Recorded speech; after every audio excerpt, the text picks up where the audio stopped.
आप सबका पुनः स्वागत है। पिछली बार गौरी और उसकी सहेलियों ने डिजिटल पेमेंट के बारे में सीखा था। इसके साथ साथ उन्होंने एक ऐसे उपाय के बारे में सीखा था जो आपात स्थितियों में हमारे काम आ सकता है। आज के भाग में हम इस उपाय के बारे में विस्तार से सीखेंगे। आप जानते ही हैं कि बीमारी या दुर्घटना किसी को बताकर नहीं आते हैं। हालांकि हमारा इनसे सामना होने की संभावना बहुत कम है, पर ये हादसे हमारे साथ कभी भी हो सकते हैं। इसीलिए हमारा इनके प्रति सावधानी बरतना बहुत आवश्यक है। पिछली बार हमने वित्तीय नियंत्रण पर चर्चा की थी, जहां पर आपने बीमा के बारे में पहली बार जानकारी प्राप्त की थी। उस भाग में हमने जीवन बीमा और चिकित्सा बीमा के बारे में सीखा था और देखा था कि ये दोनों साधन दुर्घटना के समय किस तरह से हमारे और हमारे परिवार वालों के लिए एक सुरक्षा जैकेट की तरह काम करते हैं। इस चैप्टर में हम और सारे बीमा के बारे में विस्तार से सीखेंगे और सरकार की ओर से दी जाने वाली बीमा योजनाओं के बारे में भी जानेंगे। अक्सर ही लोग बीमा खरीदने को अनावश्यक समझते हैं। जब हमारे जीवन में किसी तरह की घटना घटती है, तब ही हम बीमा का महत्व सही तरीके से समझते हैं। बीमा आर्थिक नुकसान से सुरक्षित रहने का माध्यम है और इसे किसी आपात स्थिति या सुनिश्चित नुकसान के जोखिम से बचने के लिए जारी किया जाता है। आइए अन्य प्रकार के बीमा के बारे में जानते हैं। बीमा के बारे में विस्तार से समझने के लिए हमारे लिए आवश्यक है कि हम कुछ अवधारणाओं को अच्छे से समझें। ये है पॉलिसी। बीमा खरीदने वाले व्यक्ति या पॉलिसी धारक और बीमा प्रदाता कंपनी यानी बीमाकर्ता के बीच में लिखित अनुबंध। इंश्योरर यानी बीमा करता वो कंपनियां जो एजेंटों के माध्यम से बीमा पॉलिसी बेचती है, पॉलिसी धारकों के दावों को संभालती हैं और जरूरत पड़ने पर वित्तीय मुआवजा प्रदान करती हैं। पॉलिसी धारक वो व्यक्ति जो बीमा कंपनी से पॉलिसी खरीदता है और जो कवर किए गए नुकसान, क्षति या चोट के मामले में मुआवजा प्राप्त करेगा। नामांकित व्यक्ति यानी नॉमिनी पॉलिसी धारक को कुछ होने पर मुआवजा पाने वाला व्यक्ति। लिखित अनुबंध बनाते समय पॉलिसी धारक के लिए जरूरी है कि वो एक अपने परिवार से किसी को नामांकित करे। प्रीमियम बीमा प्रदाता कंपनियों को दिए जाने वाले पैसे। प्रीमियम या भुगतान मासिक, त्रैमासिक, अर्धवार्षिक या वार्षिक किया जा सकता है।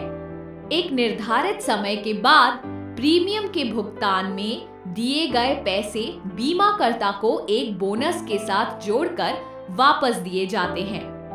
यदि किसी कारण से आप अपने प्रीमियम का भुगतान करना भूल जाते हैं, तो पॉलिसी समाप्त हो जाती है। प्रीमियम का भुगतान करने के लिए आपको 30 दिन का समय दिया जाता है।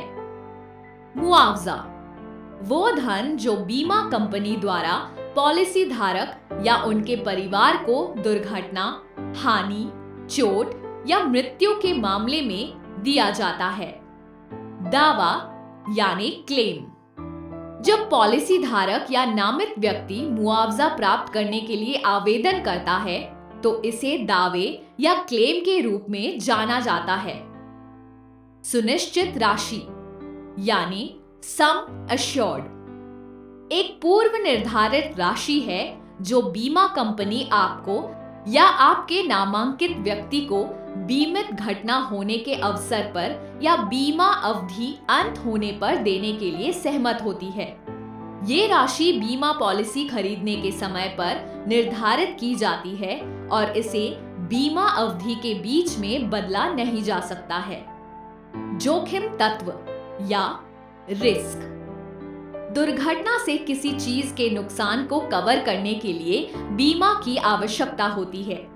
इस कारण के बीमा कंपनियां मुआवजे के रूप में भुगतान की जाने वाली राशि या निर्धारण करने के लिए बीमा धारक को जोखिमों का आकलन करती हैं। इससे बीमाकर्ता को बीमा के लिए चार्ज किए जाने वाले प्रीमियम का निर्धारण करने में मदद मिलती है। बीमा एजेंट वो व्यक्ति जो किसी बीमा कंपनी की ओर से बीमा खरीदने में आपकी मदद करते हैं। स्वतंत्र एजेंट कई बीमा कंपनियों का प्रतिनिधित्व करते हैं और तदनुसार उनकी सेवाओं के लिए कमीशन प्राप्त करते हैं। आपकी ओर से बीमित राशि का दावा करना और बीमाकृत व्यक्ति को सहायक दस्तावेजों के साथ दावा राशि तैयार करने में मदद करना एक बीमा एजेंट का कार्य है। पॉलिसी का नवीकरण कोई भी तरह की बीमा पॉलिसी केवल कुछ निर्धारित समय के लिए ही वैध होती है। आइए अब हम विभिन्न प्रकार के बीमा के बारे में विस्तार से चर्चा करेंगे और देखेंगे कि किस प्रकार की बीमा किस आपात परिस्थिति में हमारी मदद करती है। इन योजनाओं को समझने के लिए हम कुछ वास्तविक जीवन के उदाहरणों पर चर्चा करेंगे। जीवन बीमा रानी ने अपना करियर 23 साल की उम्र में एक वाटर प्यूरिफायर बेचने वाली कंपनी के साथ आरंभ किया था। वो आज भी वहां काम करती है। इस कंपनी से उसे निश्चित मासिक वेतन और हर महीने हुई बिक्री के अनुसार कमीशन हर महीने मिलता है। नौकरी में 6 महीने बिताने के बाद ही रानी ने एक 10 लाख का जीवन बीमा खरीद लिया था। अगर किसी हादसे के कारण रानी की मौत हो जाती है तो बीमा पॉलिसी के अनुसार बीमा में जमा हुए पैसे उसके द्वारा चुने हुए नामांकित व्यक्ति या नॉमिनी को दिए जाएंगे। बिना किसी हादसे के 60 साल की उम्र के हो जाने पर बीमाकर्ता रानी को बीमा के तहत जमा पैसे दे देंगे। जब रानी ने बीमा पॉलिसी खरीदी थी तो उसने अपने पिताजी को अपना नामांकित व्यक्ति चुना था। विवाह हो जाने के बाद रानी ने अपने पति को नामांकित व्यक्ति घोषित किया था। अधिकतर ये सुनिश्चित किया जाता है कि जीवन बीमा खरीदते समय हम ध्यान रखें कि बीमा की राशि आपके सालाना आमदनी से 7 से 10 गुना अधिक हो। काम शुरू करने के तुरंत बाद ही जीवन बीमा खरीद लेना चाहिए। बीमा खरीदने पर ध्यान रखें कि उनकी किश्तें योजना अनुसार कुछ साल तक समय समय पर भरनी पड़ती है। संपत्ति बीमा राजा शहर में डीटीएच कंपनी में काम करता है, पर उसका परिवार अपने गांव में रहते हैं। जिस गांव में उसका परिवार रहता है वहां अक्सर ही बाढ़ और अन्य प्राकृतिक आपदाएं आती हैं। राजा एक बार चक्रवात या साइक्लोन के समय इससे जूझ चुका है। साइक्लोन से बचने के लिए उसे अपना घर छोड़कर सुरक्षा के लिए कहीं और जाना पड़ा था। हालांकि राजा और उसके परिवार के सभी लोग सुरक्षित थे। उनका घर और मकान बहुत बुरी तरह बर्बाद हो गया था। घर को ठीक करवाने में उन्हें बहुत खर्चा करने पड़े, जिन्हें पूरा करने में राजा की सारी जमा पूंजी खर्च हो गई। इस हादसे के बाद राजा ने सुनिश्चित कर लिया कि वो भविष्य में और कभी भी ऐसी परिस्थिति का सामना बिना तैयारी के नहीं करेगा।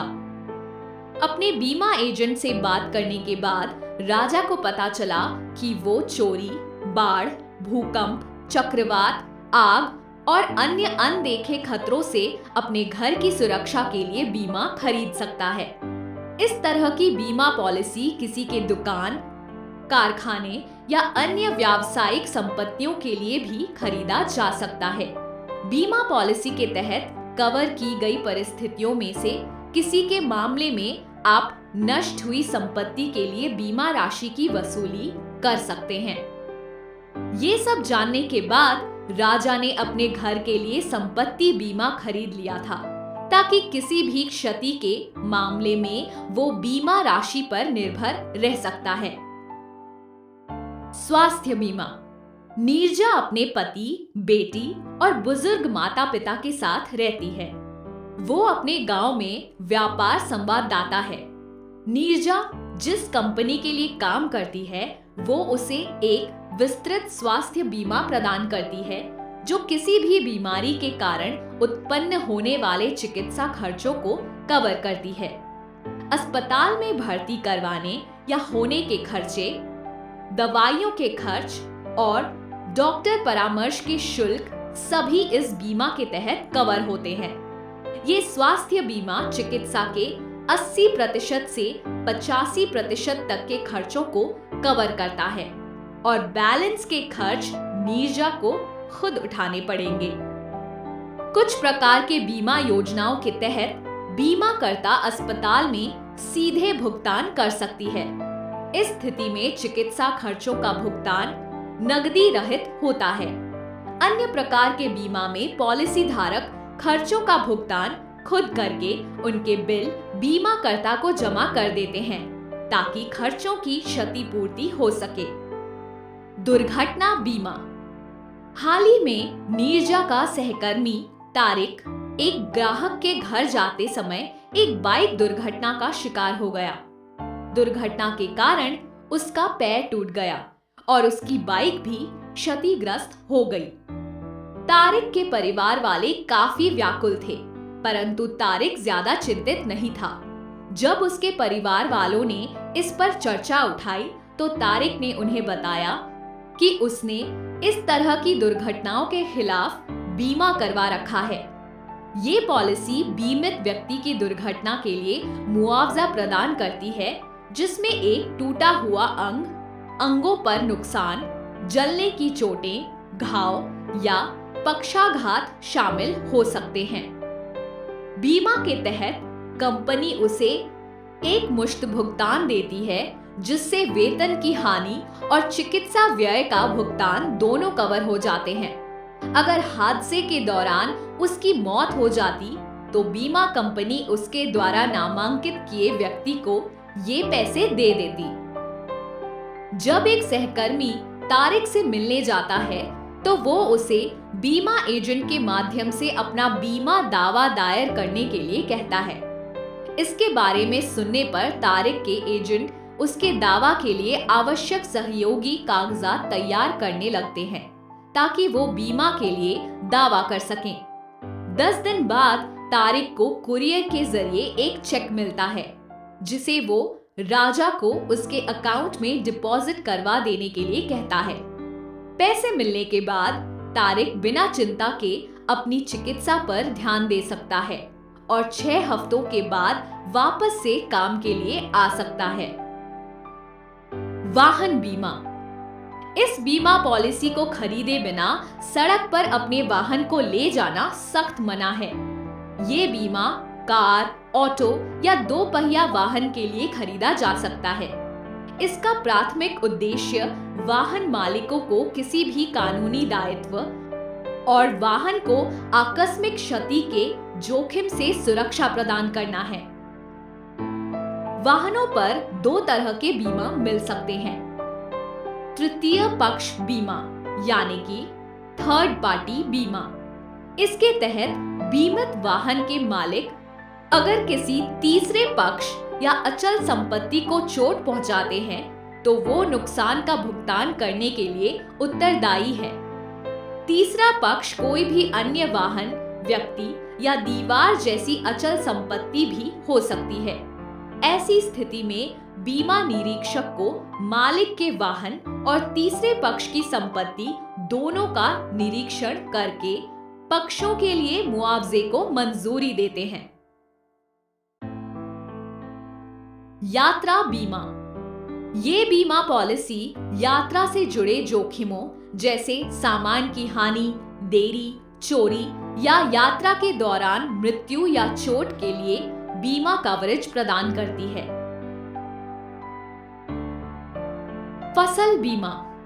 ये पॉलिसी किसानों को सूखे, बाढ़, अन्य प्राकृतिक आपदाओं और कीटों के प्रकोप आदि के कारण फसलों के नुकसान या क्षति की स्थिति में बीमा कवर प्रदान करता है।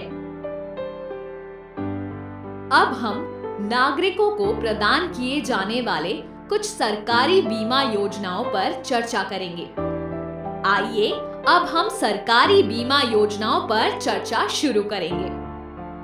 सरकार ने अपने नागरिकों की सुरक्षा के लिए उन्हें कई प्रकार की बीमा योजनाएं प्रदान की हैं। अगर हमारे पास बैंक अकाउंट है तो इन योजनाओं के तहत वहां से बीमा प्रीमियम के लिए हमारे अकाउंट के पैसे अपने आप ट्रांसफर हो जाते हैं। हम ऐसी ही कुछ योजनाओं के उदाहरणों पर चर्चा करेंगे। बिहार फसल बीमा योजना सरकार द्वारा किसानों को प्रदान किया जाने वाला फसल बीमा है। इस योजना के तहत बिहार राज्य सरकार बीमा के प्रीमियम की भरपाई करती है और रोपण, खेती और कटाई के बाद होने वाले नुकसानों के खर्चे भी उठाती है। इन सब के साथ अगर बुरे मौसम के कारण कोई नुकसान उठता है तो सरकार उन्हें भी कवर करती है। इस पॉलिसी की भुगतान योजना ऐसी है कि किसान के हाथ में अगले दौर की रोपाई के लिए अधिशेष बच जाता है। प्रधानमंत्री जीवन ज्योति बीमा योजना PMJJBY 18 से 50 वर्ष के आयु के हर सेविंग्स बैंक अकाउंट खातेदार को 2 लाख का जीवन बीमा कवर प्रदान करता है। इस योजना के तहत ऑटो डेबिट सुविधा के माध्यम से बैंक खाते से 330 रुपए का एक निश्चित वार्षिक प्रीमियम काटा जाता है। प्रधानमंत्री सुरक्षा बीमा योजना PMSBY 18 से 70 वर्ष की आयु के हर बैंक अकाउंट खातेदारक को 2 लाख तक का दुर्घटना बीमा कवर प्रदान करती है। इस योजना के तहत ऑटो डेबिट सुविधा के माध्यम से हमारे बैंक अकाउंट से 12 रुपए का एक निश्चित वार्षिक प्रीमियम काट लिया जाता है। इस योजना का लाभ हम सिर्फ सेविंग्स अकाउंट होने पर उठा सकते हैं। ये बीमा दुर्घटनाओं के कारण स्थायी और आंशिक विकलांगता को कवर करता है।